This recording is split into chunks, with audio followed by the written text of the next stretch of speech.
Hey guys, Rob from Georgia here with you, aka VHS82 apostrophe, with my ongoing X-Files, a closer look, season 2, episode, where are we at? 15.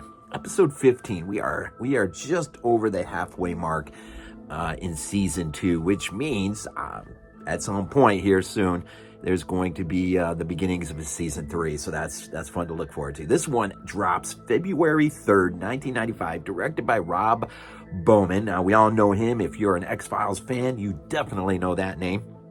He directed countless numbers of episodes, gave us Fight the Future, which links season 5 and season 6 of the show, which I think is one of the most brilliant things ever done. Although, you know, now that I think about it, didn't Twin Peaks, there was a movie, was it Fire, it's something, what was that? But I'm not sure if that links seasons or anything like that.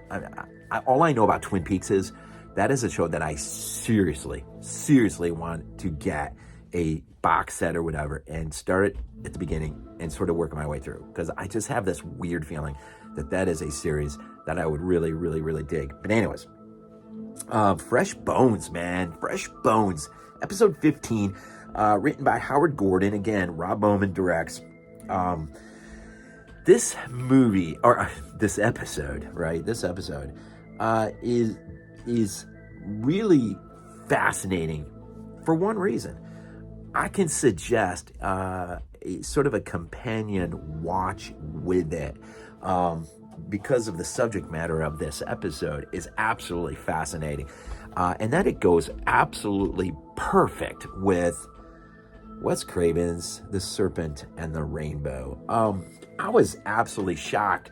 There was a scene involving Scully and Mulder, and Mulder mentions Wade Davis's name. Now, he is the author of The Serpent and the Rainbow. He is the guy that the film, its main character, played by Bill Pullman, is based on Wade Davis and those events that are shown in the movie in 1988.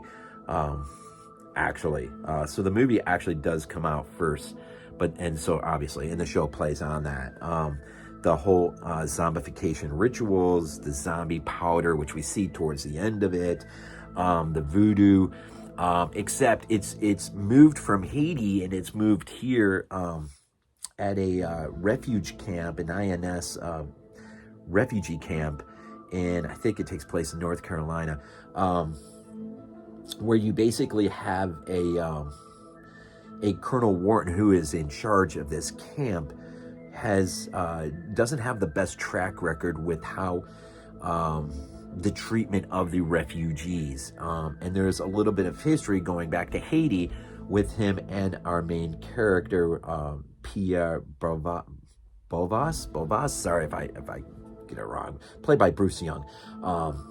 And he's sort of the main sort of revolutionary character at the core of the story, who it represents the many who have been funneled into this refugee camp, who either will be sent back or processed for opportunities, I think, to gain asylum here in this country. But because of the abuse and the treatment, the ill treatment under this colonel, Bauvais, I can't remember, Bauvais, has resorted to his knowledge of voodoo and the zombification ritual to start lashing out at the Marines who are working in this camp as a result of that. And so what you have here is a really interesting extension of this film, which, you know, plays for the most part really well. You could have got a little bit deeper into the voodoo. I think there's references here and there. Once contact with the powder, you know, one of our Marines at the beginning has crashed his, because of the hallucinations and whatnot, has crashed his car into a tree, presumably died, as well as another, and then only to be found later on wandering around like we saw, right? What we saw in the movie. But on the tree where his car makes impact, there is a voodoo sign on the tree, and we see that in another place as well. And There's a young boy, Chester, who had died like 6 weeks earlier in a riot. He is sort of the runner for Pierre, in terms of going out and getting the supplies, like finding frogs in the cemetery, digging up graves and finding things, so that he can manufacture this powder of sort. And if you remember the movie, at the length that guy had to go in order to manufacture that powder, it's a little strained to think that this guy could, being held in a INS compound, could be able to manufacture such a thing there. But I mean, X shows up.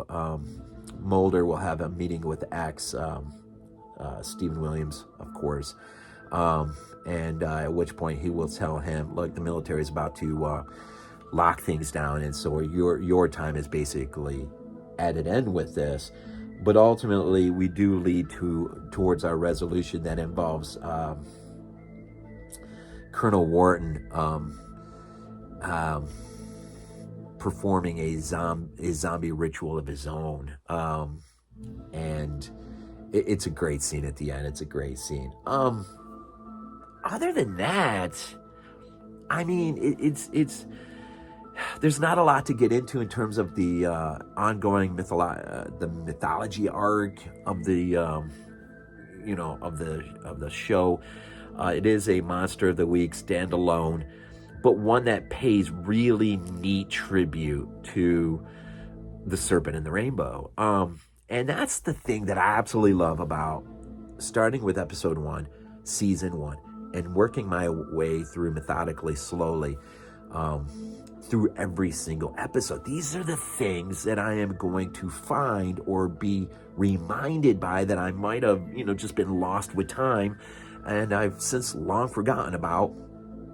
I am being reminded, and of course, guest appearances are always a nice little surprise as well.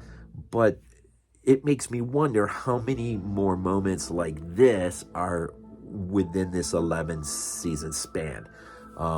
And so it's just, that is the best part, I think, of this. And so really, an interesting extension. It'd be really interesting, and I just haven't had the time to do it, is actually sit and rewatch Serpent and the Rainbow and then run this episode, Fresh Bones, right after. I think you could probably make a much better assessment in terms of how well they did. But you gotta love that. How often does that happen, where a TV show literally segues itself off of other source material like this? And it's not so much a direct link to the book by Wade Davis, but really in terms of how the movie was carried out, it feels like a more of a direct link to the film, understanding the source material for the film, if that makes sense. So yeah, Fresh Bones, a nice little nod to Wes Craven's film, The Serpent and the Rainbow, of course, the book by Wade Davis, and an interesting little story within, and perhaps a bit of reflection there in terms of how we interact with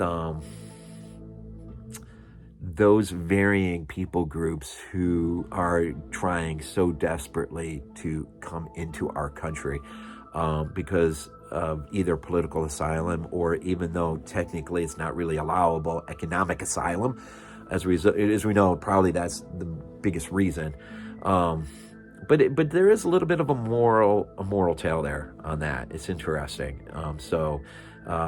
Episode 15, Fresh Bones, man. What did you think? And did you realize, or had you forgotten about the nice little callback to Wade Davis's book and, of course, Wes Craven's film? God rest his soul. Obviously miss him in the movies that we could have had maybe since he unfortunately passed. So next up, take a look real quick. Actually, this disc is done, so I'm not sure exactly what comes up next. But episode 16 in a week. God bless, and as always, go Bills. This is not a dream. Not a dream. We might be useful to you.